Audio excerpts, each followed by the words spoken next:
ಓಂ ಶ್ರೀ ಗಣೇಶಾಯ ನಮಃ. ಓಂ ನಮೋ ನಾರಾಯಣಾಯ. ಸರ್ವರಿಗೂ ಸುಸ್ವಾಗತ. ಈ ದಿನ ನಾವು ಮಂಗಳ ಹಾಗೂ ಕೇತುವಿನ ಯುತಿಯ ಫಲಗಳನ್ನು ತಿಳಿಯೋಣ. ಯಾವುದೇ ಒಬ್ಬ ವ್ಯಕ್ತಿಯ ಜನ್ಮಕುಂಡಲಿಯಲ್ಲಿ ಒಂದು ರಾಶಿಯಲ್ಲಿ ಅಥವಾ ಒಂದೇ ಮನೆಯಲ್ಲಿ ಎರಡು ಅಥವಾ ಎರಡಕ್ಕಿಂತ ಹೆಚ್ಚಿನ ಗ್ರಹಗಳು ಒಟ್ಟಿಗೆ ಕುಳಿತಿರುವಾಗ ಆ ಗ್ರಹಗಳು ಪರಸ್ಪರ ಯುತಿಯ ಸಂಬಂಧದಲ್ಲಿ ಇದೆ ಅಂತ ನಾವು ಹೇಳ್ತೇವೆ. ಹಾಗಾದರೆ ಜನ್ಮಕುಂಡಲಿಯಲ್ಲಿ ಮಂಗಳ ಹಾಗೂ ಕೇತು ಗ್ರಹಗಳ ಯುತಿ ಇದ್ದಾಗ ಏನು ಫಲ ಅನ್ನೋದನ್ನು ನಾವು ತಿಳಿಯೋಣ. ಮಂಗಳ ಹಾಗೂ ಕೇತು ಗ್ರಹಗಳ ಯುತಿಯ ಫಲಗಳನ್ನು ನಾವು ತಿಳಿಬೇಕು ಅಂದರೆ ಆ ಗ್ರಹಗಳ ಕಾರಕತ್ವಗಳು ನಮಗೆ ತಿಳಿದಿರಬೇಕು. ಸಾಹಸ, ತರ್ಕಬುದ್ಧಿ, ತಮ್ಮ, ಕೆಂಪು ಬಣ್ಣ, ಅಗ್ನಿ, ಕ್ರೂರ ಸ್ವಭಾವ, ಬೇಗನೆ ಕೋಪ ಮಾಡಿಕೊಳ್ಳುವಂಥದ್ದು, ಸೈನಿಕ, ಪೊಲೀಸ್, ಗಾರ್ಡ್, ವಿಶೇಷ ವಸ್ತ್ರಧಾರಿ, ನಾಯಕತ್ವದ ಸಾಮರ್ಥ್ಯ, ನೇತೃತ್ವದ ಕ್ಷಮತೆ, ದಕ್ಷಿಣ ದಿಕ್ಕು, ರಕ್ತ, ಹವಳ, ಶಸ್ತ್ರಚಿಕಿತ್ಸೆ, ದೇಹಕಾರಕ, ಆತುರತೆ, ಹಲ್ಲು ಹಾಗೂ ಕಣ್ಣಿನ ಉಬ್ಬು ಇತ್ಯಾದಿಯಾಗಿ ಮಂಗಳನ ಕಾರಕತ್ವಗಳಾಗತ್ತೆ. ಇನ್ನು ಕೇತು ಗ್ರಹದ ಕಾರಕತ್ವಗಳನ್ನು ನೋಡೋದಾದರೆ ತಾತ, ಅಜ್ಜಿ, ಮೋಕ್ಷ, ಆಶ್ರಮದಲ್ಲಿ ನಿವಾಸ, ಜ್ಯೋತಿಷ್ಯ, ಆಧ್ಯಾತ್ಮಿಕ, ಚಿಕಿತ್ಸಕ, ವಕೀಲ, ಮಂತ್ರ, ಸೂಜಿ, ದಾರ, ಧ್ವಜ, ಸಣ್ಣ ಸಣ್ಣ ಕೀಟಗಳು, ಬಾಲ, ಅಡೆತಡೆ, ಅಡಚಣೆ, ಲಂಗೋಟಿ, ರಸ್ತೆ, ಗ್ರಾಮೀಣ ಜೀವನ, ಭವನದ ಹಿಂದಿನ ಬಾಗಿಲು, ವಿಲಕ್ಷಣ ಅಥವಾ ಸಂಕುಚಿತತೆ ಇತ್ಯಾದಿಯಾಗಿ ಕೇತುಗ್ರಹದ ಕಾರಕತ್ವಗಳಾಗುತ್ತೆ.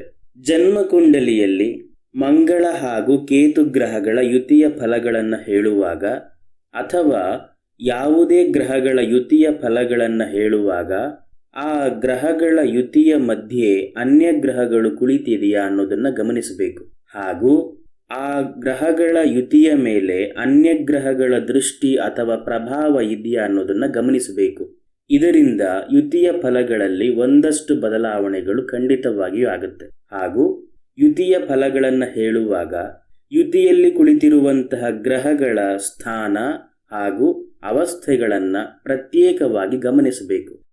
ಯಾವುದೇ ಒಬ್ಬ ವ್ಯಕ್ತಿಯ ಜನ್ಮಕುಂಡಲಿಯಲ್ಲಿ ಮಂಗಳ ಹಾಗೂ ಕೇತುವಿನ ಯುತಿ ಇದ್ದರೆ ಜಾತಕನ ತಮ್ಮನು ಗ್ರಾಮೀಣ ಜೀವನವನ್ನು ಇಷ್ಟಪಡುವವರಾಗಿರ್ತಾರೆ.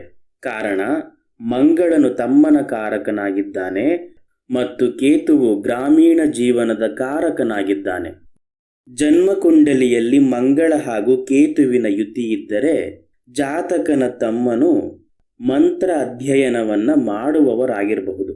ಜಾತಕನ ತಮ್ಮನು ಆಧ್ಯಾತ್ಮಿಕ ಆಸಕ್ತಿಯನ್ನು ಹೊಂದಿರಬಹುದು. ಜಾತಕನ ತಮ್ಮನಿಗೆ ಕಾನೂನಿನ ಜ್ಞಾನವೂ ಇರಬಹುದು. ಜಾತಕನ ತಮ್ಮನಿಗೆ ಚಿಕಿತ್ಸೆಯ ಜ್ಞಾನವೂ ಇರಬಹುದು. ಜಾತಕನಿಗೆ ಬಟ್ಟೆ ಹೊಲಿಯುವ ಜ್ಞಾನವೂ ಸಹ ಇರಬಹುದು. ಕಾರಣ ಮಂಗಳನು ತಮ್ಮನ ಕಾರಕನಾಗಿದ್ದಾನೆ ಮತ್ತು ಕೇತುವು ಮಂತ್ರಶಕ್ತಿಯನ್ನು ಕೊಡ್ತಾನೆ, ಆಧ್ಯಾತ್ಮಕ್ಕೆ ಜೋಡಿಸ್ತಾನೆ, ಕಾನೂನಿನ ತಿಳುವಳಿಕೆಯನ್ನು ನೀಡ್ತಾನೆ.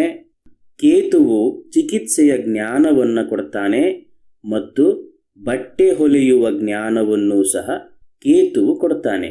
ಏಕೆಂದರೆ ಕೇತುವು ಸೂಜಿ, ದಾರದ ಕಾರಕನು ಸಹ ಆಗಿದ್ದಾನೆ. ಕಿರಿಯ ಸಹೋದರನಿಗೆ ಅಂದರೆ ಜಾತಕನ ತಮ್ಮನಿಗೆ ಇಂತಹ ಜ್ಞಾನಗಳಲ್ಲಿ ಅಥವಾ ಈ ರೀತಿಯ ವಿಷಯಗಳಲ್ಲಿ ಆಸಕ್ತಿಯೂ ಸಹ ಇರಬಹುದು.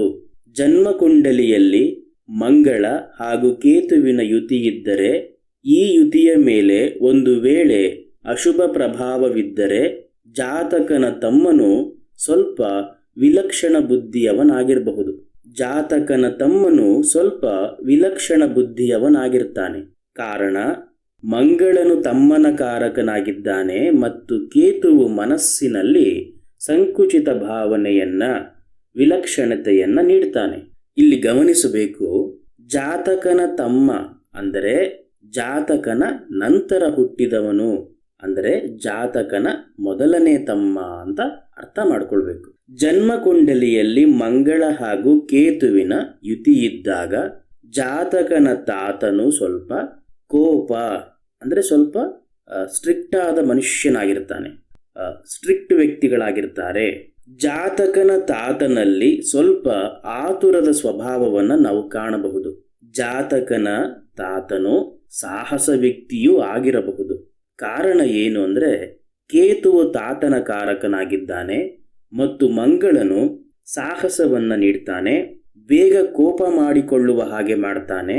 ಮಂಗಳನು ಆತುರತೆಯ ಸಾಹಸದ ಕಾರಕನು ಸಹ ಆಗಿದ್ದಾನೆ. ಕೇತುವು ಅಜ್ಜಿಯ ಕಾರಕನು ಸಹ ಆಗಿದ್ದಾನೆ. ತಾತನ ಸ್ವಭಾವಗಳೇ ಅಜ್ಜಿಯಲ್ಲೂ ಸಹ ಕಂಡು ಬರಬಹುದು.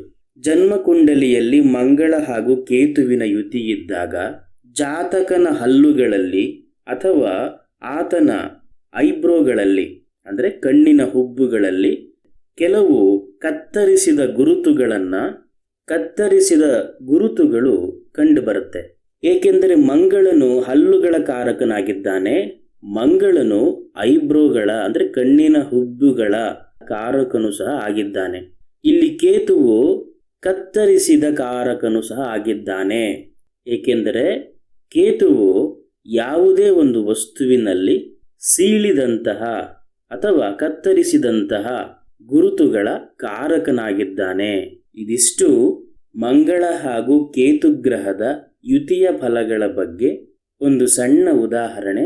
ಮುಂದಿನ ಸಂಚಿಕೆಗಳಲ್ಲಿ ನಾವು ಬುಧನ ಜೊತೆಗೆ ಉಳಿದ ಗ್ರಹಗಳ ಕಾರಕತ್ವಗಳನ್ನು ನಾವು ತಿಳಿಯೋಣ. ಶ್ರೀಕೃಷ್ಣ ಅರ್ಪಣ.